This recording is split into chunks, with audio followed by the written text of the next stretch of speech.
Seja muito bem-vindo ao Encontro com a Palavra. Temos estudado toda a Bíblia, um livro de cada vez. Estamos gratos a Deus por você estar conosco. Sua atenção nos dá muita alegria. No programa de hoje concluiremos o estudo da carta de Paulo aos Gálatas e passaremos à carta aos Efésios. Se você ainda não nos escreveu, faça isso hoje mesmo e receba gratuitamente a apostila que preparamos para ajudá-lo no estudo da Palavra de Deus. Nos próximos programas estudaremos a carta de Paulo aos Efésios. Mas antes de começar, gostaria de fazer as últimas observações a respeito da carta aos Gálatas. Nesse estudo do Novo Testamento, me sinto como se estivesse apresentando para vocês um amigo muito querido. Gostaria que você atentasse para uma passagem biográfica de Paulo na carta aos Gálatas, que nos revela um pouco sobre o seu espinho na carne. A passagem é Gálatas 4, versículos 12 a 16, e diz assim: Eu lhes suplico, irmãos, que se tornem como eu, pois eu me tornei como vocês. Em nada vocês me ofenderam. Como sabem, foi por causa de uma doença que lhes preguei o Evangelho pela primeira vez. Embora minha doença lhes tenha sido uma provação, vocês não me trataram com desprezo ou desdém. Ao contrário, receberam-me como se eu fosse um anjo de Deus, como o próprio Jesus Cristo. Que aconteceu com a alegria de vocês? Tenho certeza que, se fosse possível, vocês teriam arrancado os próprios olhos para dá-los a mim. Tornei-me inimigo de vocês por lhes dizer a verdade? Essa passagem traz uma importante revelação sobre o apóstolo Paulo. Os estudiosos não sabem dizer com precisão qual era a natureza deste espinho na carne de Paulo. Poderia ser o resultado de uma doença ou uma ferida. Paulo passou por tantos apedrejamentos e açoites. É bem possível que ele tivesse ficado com sequelas. Talvez fosse uma consequência da cegueira momentânea da estrada de Damasco quando ele se encontrou com Jesus Cristo. Seja lá qual fosse a causa, o fato é que ele tinha esse espinho na carne. Esse texto nos faz pensar que talvez a aparência física de Paulo tivesse sido muito afetada por esse espinho na carne, tanto que ele sugere certa repulsa por parte dos Gálatas. Você está lembrado que Paulo contou que os Gálatas, se pudessem, teriam até tirado os olhos e dado a ele? Isso indica que Paulo tinha a visão muito debilitada, quase cegueira total. Talvez tenha sido por isso que não era o próprio Paulo quem escrevia as cartas, com exceção à carta aos Gálatas. Ele sempre tinha alguém, um escrivão que escrevia as cartas para ele, porque não enxergava bem. Em Gálatas 6:11 ele diz: Vejam com que letras grandes estou lhes escrevendo de próprio punho. Acho que você não deixou passar despercebida uma pergunta no final dessa passagem, né? Tornei-me inimigo de vocês por lhes dizer a verdade? Uma vez vi este versículo numa placa no escritório de um homem de negócios. A última coisa no mundo que as pessoas querem ouvir é a verdade. Mesmo aquelas pessoas que pagam uma fortuna a terapeutas não suportam ouvir a verdade. Os terapeutas têm de ser muito habilidosos para guiar o paciente à verdade que ele precisa enxergar para se libertar de seus problemas. E há uma pergunta muito profunda aí. Tornei-me inimigo de vocês por lhes dizer a verdade? Depois, no capítulo 4, versículo 19, Paulo fez uma declaração muito interessante, já que estamos estudando sobre o novo nascimento. Ele diz: Meus filhos, novamente estou sofrendo dores de parto por sua causa, até que Cristo seja formado em vocês. Todos sabemos que Cristo em nós é a esperança da glória, conforme Paulo fala na carta aos Colossenses. Mas, como Jesus estabelece residência em nossas vidas, nós evangélicos enfatizamos o conceito de receber a Cristo.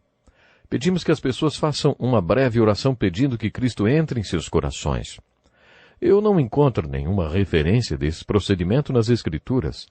Encontramos passagens que dizem que Cristo está plantado em nossas vidas como uma semente.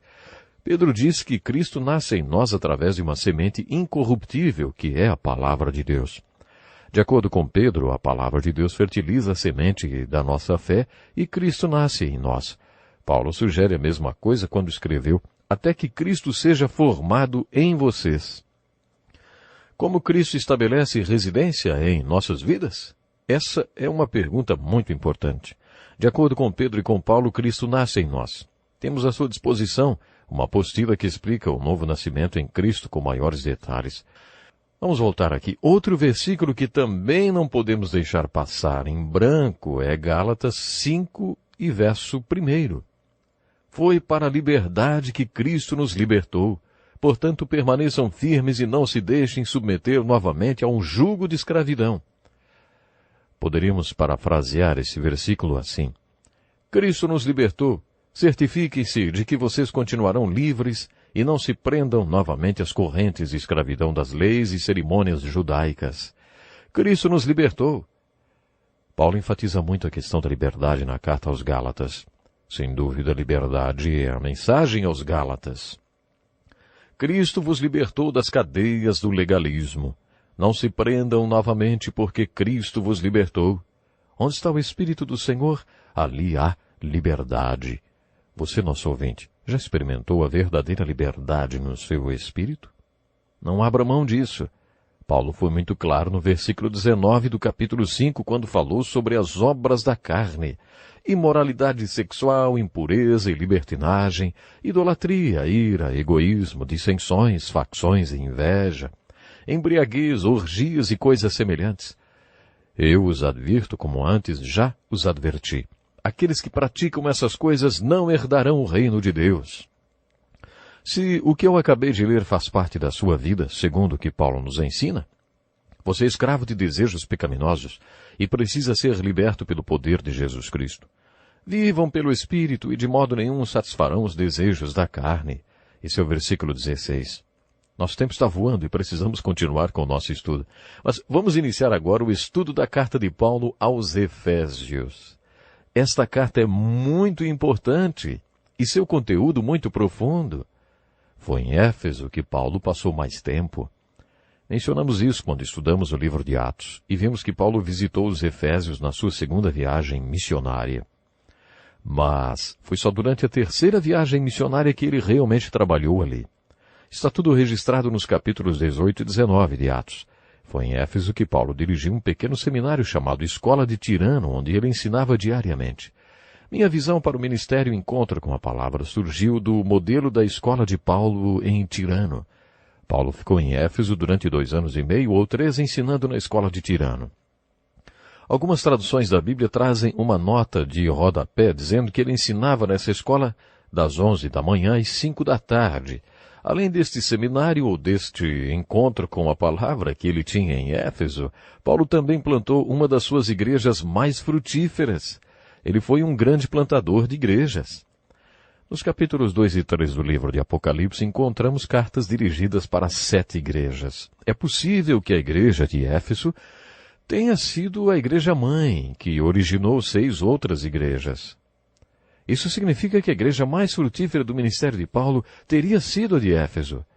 Também é bem possível que este seminário dirigido por Paulo tenha treinado os pastores destas outras igrejas.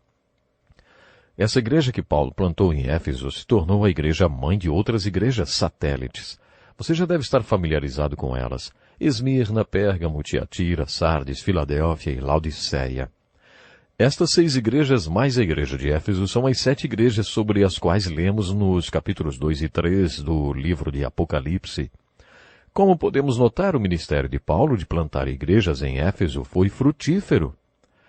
Pode até ser que esta carta aos Efésios fosse uma carta circular, não só para a igreja de Éfeso, mas também destinada às 6 outras igrejas.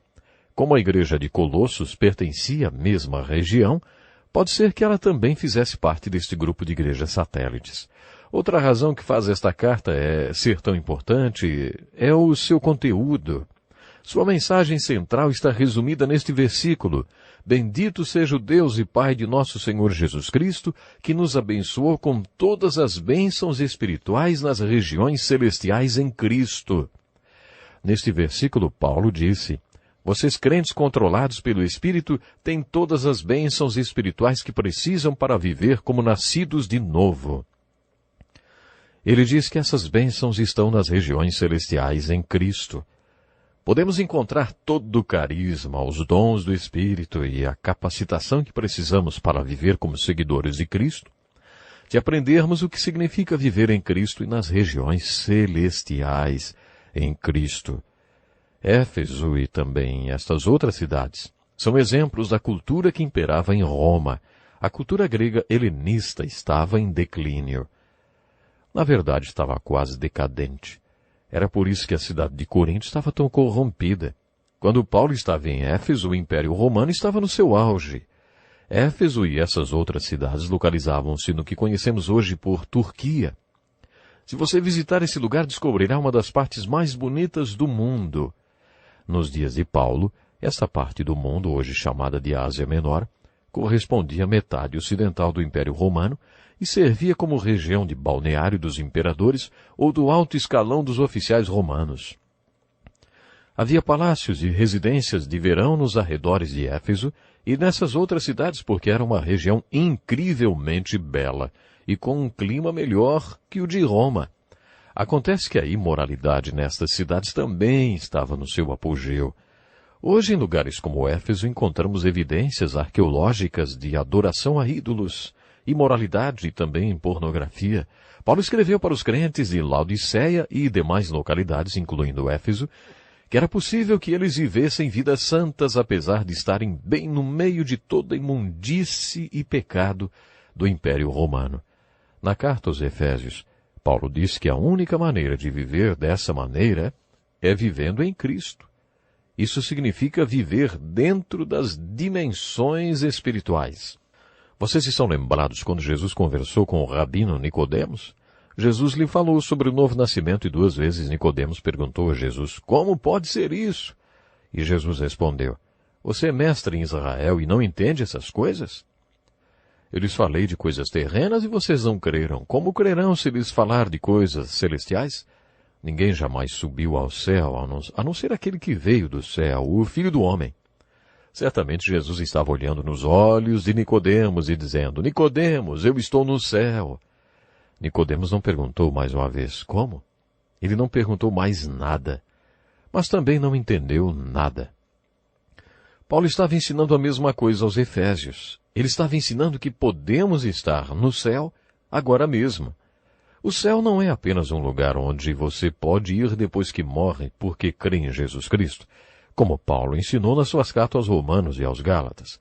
De acordo com ele mesmo, o céu é uma dimensão e nós podemos viver nesta dimensão agora. Podemos viver em Cristo, numa dimensão celestial, aqui mesmo na terra. As Escrituras falam sobre ter a vida eterna em Cristo. A palavra eterna significa que era, que é e que sempre será. Pensando assim, como podemos ter vida eterna? Se eu disser, eu tenho vida eterna porque creio em Jesus Cristo, isso quer dizer que eu sempre existi? Não, isso implicaria em reencarnação. Se eu cresce na reencarnação, creria que sempre existi, existo hoje e sempre existirei. Mas não é sobre isso que estamos falando. O que queremos dizer sobre vida eterna, porque cremos em Cristo, é o seguinte. Cristo é eterno. Cristo não teve começo. Cristo não terá fim. Cristo sempre foi. Um pouco antes de ser crucificado, Jesus orou no jardim, dizendo, eu te glorifiquei na terra. Agora, Pai, glorifica-me junto a ti, com a glória que eu tinha contigo antes que o mundo existisse. Cristo não passou a existir a partir do dia de Natal lá em Belém. Ele sempre existiu. Chamamos isso de pré-encarnação de Cristo. Cristo viveu num corpo durante 33 anos e depois ressuscitou e viveu no seu corpo ressurreto durante 40 dias. Depois disso, ele ascende ao céu e agora está sentado à direita do Pai. Ele está num lugar celestial. Se você está em Cristo como ele é eterno, você é eterno porque está vivendo em Cristo. Você tem vida eterna porque está unido a alguém como os ramos estão ligados à videira, alguém que é eterno. É nesse sentido que você tem vida eterna. E é assim que Paulo se refere a viver nos lugares celestiais ou na dimensão celestial. Como em todas as cartas de Paulo, nesta também encontramos uma seção doutrinária e outra prática.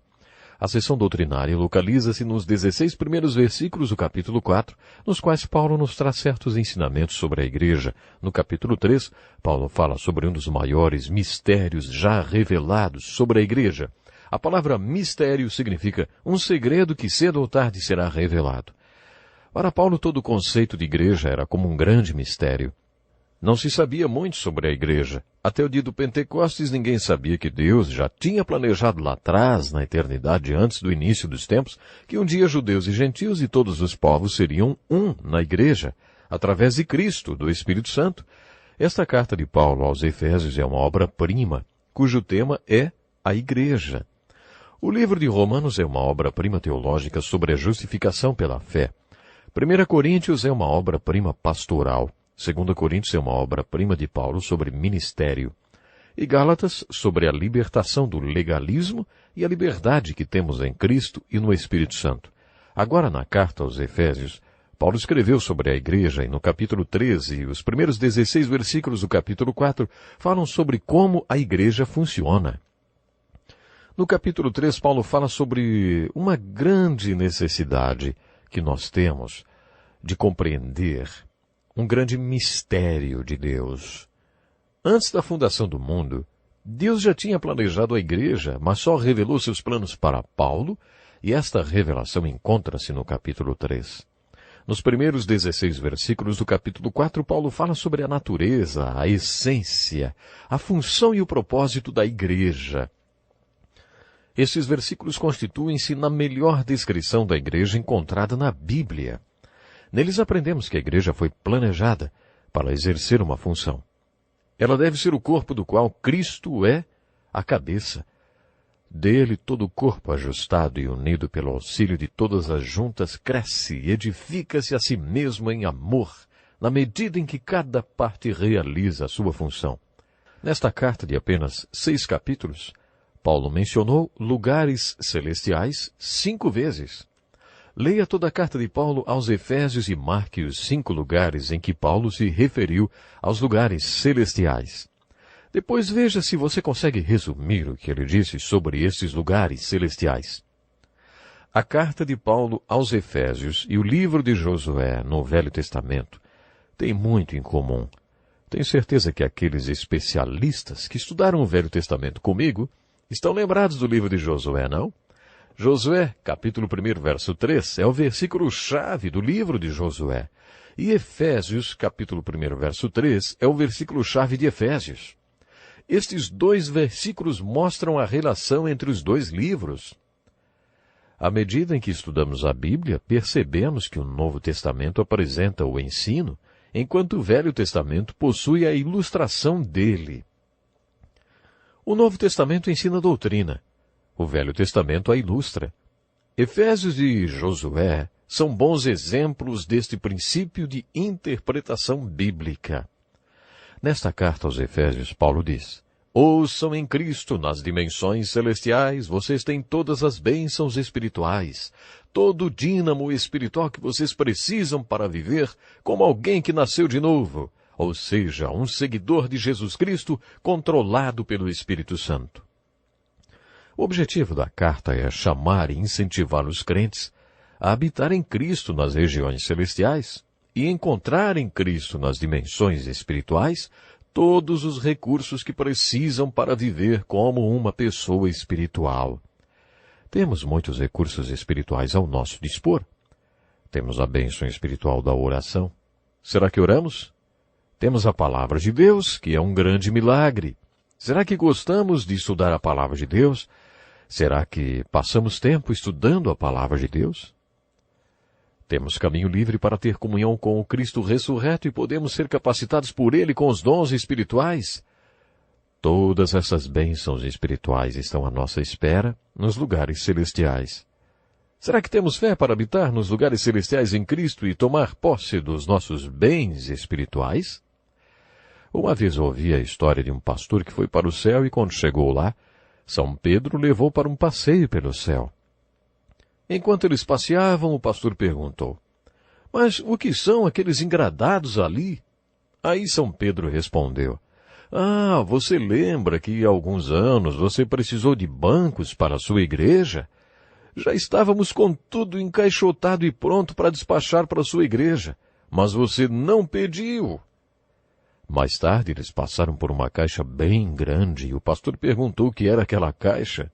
Aí São Pedro respondeu: Ah, pastor, lembra quando sua igreja precisou de instrumentos musicais? Estavam todos encaixotados, prontos para serem despachados. Mas você nunca pediu. E o passeio continuou enquanto São Pedro mostrava ao pastor todas as bênçãos que poderiam ter sido mandadas para ele, mas ele nunca pediu. É claro que isso é apenas uma história para ilustrar, mas lembre-se da verdade tão importante nesta carta aos Efésios. Encontramos as seguintes palavras na Epístola de Tiago: Não tem porque não pedem. Lembrem-se que a mensagem do livro de Josué é exatamente essa, né? Quando eles atravessaram o rio Jordão e começaram a invadir a terra de Canaã, a terra prometida, Deus prometeu que todo lugar em que tocasse a planta dos seus pés seria deles. Eles receberam, portanto, o título da terra de Canaã, mas não poderiam tomar posse até que pisassem nela. A mensagem do livro de Josué é para ir possuir a terra. Deus já a deu a você, mas você tem que botar o pé lá. A aplicação que tiramos é a seguinte: você, na verdade, não possuirá a terra de Canaã até que tome posse dela. Por isso, tome posse das suas propriedades. Essa foi a mensagem do livro de Josué. Esta é a mensagem que encontramos em Efésios, mas Canaã representa as bênçãos espirituais nos lugares celestiais. Você possui bênçãos espirituais incríveis. Entre nos lugares celestiais. Você precisa reivindicá-las e possuí-las. A mensagem é: você deve tomar posse das suas possessões espirituais, habitando em Cristo, onde estas bênçãos espirituais existem. Fazemos isso pela fé, vivendo em obediência aos seus ensinamentos. Mas o livro de Efésios tem outro tema. Paulo tinha passado entre 2 e 3 anos em Éfeso, ensinando na escola de Tirano. Ele teve um pequeno encontro com uma palavra na cidade, por isso nos 3 primeiros capítulos ele diz várias vezes: lembrem-se.